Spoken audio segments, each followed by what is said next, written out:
Hi everyone, I'm Jérôme Hergueux. I'm with the French National Center for Scientific Research, and today I'm going to tell you about leadership in open source software. Anyone who's vaguely familiar with open source has probably heard this common narrative according to which open source would be a pure technical meritocracy. What that means is that for you to arrive at a leadership position within open source, the one and only thing that matters is for you to write efficient code. It doesn't really matter your personality or how you relate to other people. Now, by contrast to this common narrative, another narrative from within the open source community actually stresses the importance of community building skills and communication abilities for leader emergence and success down the line. Now, what's interesting about those two contradicting narratives is that they have not been evaluated empirically so far. And what I find really interesting about this debate is that it resonates really strongly with the theories of leadership that we have in the social sciences. And here, I'd like to contrast economics with management. Economics very much leans on the side of the technical meritocracy view. According to economists, you should never listen to what people say. Why? Because talk is cheap. And so people have all the incentives in the world to tell you what you want to hear so that you would exert a very high level of effort on their own project. As a result, the problem of the leader is to put his money where his mouth is, so to speak. That is, he or she needs to send a credible signal to his possible followers about the value of his project. And the one and only way to do that is to exert a very high level of effort, him or herself. By contrast, the management-based theory of leadership is all about communication. It states that to become a leader, you should inspire your followers. And the way to do that is to communicate effectively so as to get followers to share a common vision for what the team needs to achieve. That's going to help them coordinate in the face of uncertainty and avoid possibly forks at the end of the day.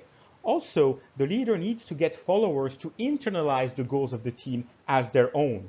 Should you watch TV tonight or strive to reach those common goals that you set for yourself? Finally, the leader is supposed to promote cooperation and trust within his or her team so that those goals can be achieved more efficiently. In order to do that, communication is key. The leader should project himself into the future and articulate a forward-thinking narrative so that we all share the same beliefs as to what we're supposed to do together. Second, the leader is supposed to unite followers under a common identity. Talk we, so to speak, so that we all share the same preferences and are motivated to strive towards the common goal. Ideally, he or she should leverage emotions, both positive and negative, because we know that this facilitates the internationalization of his message and builds interpersonal trust between co-workers. Finally, the leader should be confident and resolute. In this paper, we provide the first comprehensive study of the behavioral factors which predict leader emergence within open source software virtual teams. We contrast the empirical relevance of the technical meritocracy view with that of the inspirational leadership view. Our research question boils down to asking, what are the behavioral characteristics of naturally emerging team leaders? Notice that open source is a particularly well-suited environment to answer this research question. First, leaders have no formal authority in open source. Unlike many corporate settings, nobody appoints them from above, and the one and only way to maintain their authority is through peer recognition. Second, OSS provides public records of individuals' interactions with their teammates and projects, which are often not available through other data sources. All of our data comes from GitHub. We leverage the full history of developers' interactions with their teammates and projects between January 2010 and April 2017. We look at code contributions on the one hand and developers' written exchanges on the other. Overall, our dataset includes over 2 million developers contributing to about the same number of projects, and we organize our data at the developer times project times month level. So how do we go about operationalizing leadership in the context of open source? According to the literature, a leader is a recognized, trusted, and influential member of his or her team who engages in significant coordination work. We capture that by saying that a developer becomes a leader when he does one of the three following things. First, merge the pull request of another developer. Second, assign a pull request for review to another developer. And third, assign an issue to solve to another developer. According to this definition, this graph shows the average number of leaders per team as a function of team size. You can see that this number increases as a function of team size, as one would expect, although less than proportionally. In terms of our explanatory variables of interest, first we have technical leadership. This is captured through how much people actually do on the project, as measured through the number of pull requests that they raise, the number of issues and messages that they post, but also measures of code quality, such as the number of updates that they make to their own pull request. With respect to inspirational leadership, we rely on natural language processing to capture several important dimensions that we care about. First, forward-thinking narrative, which is captured through the number of tokens in the text that project developers in the future.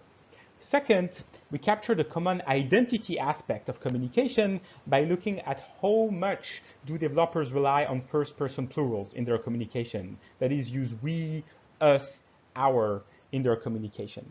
Third, how much they leverage emotions, both positive and negative. And finally, confidence through the proportion of certainty and tentative words in their communication. Our estimates are reported in this regression table. I refer you to the actual paper if you want to know how those are computed, but the important thing for our purposes here is that a coefficient greater than 1 indicates a positive effect of the variable on leader emergence prospect, and that all of those coefficients are standardized so that their magnitude can actually be directly compared against one another. One thing that should strike you here is that those magnitudes are strikingly similar, suggesting that technical contributions and inspirational communication contribute roughly equally to the leader emergence process in open source. One way to visualize that is to run simulations based on our results. In this graph, we trace out the leader emergence probability over time based on archetypal simulated profiles. On the left, you have a fully inspirational developer who is assumed to make no technical contributions at all. And to the contrary, on the right, you have a fully technical developer who does not express himself in an inspirational way. You can see that the leader emergence probability of those two profiles is relatively similar, again suggesting that both aspects contribute roughly equally to the leader emergence process. We conclude that the technical and inspirational leadership views in fact equally contribute to accounting for the leader emergence process within open source software virtual teams. We think that those results are interesting for online community managers, but may also attract the attention of platform designers who may be interested in the development and testing of features that may facilitate inspirational communication so as to promote team cooperation. Thank you for watching. We redirect you to the actual paper if you want to know more, and please reach out to us directly if you have further questions.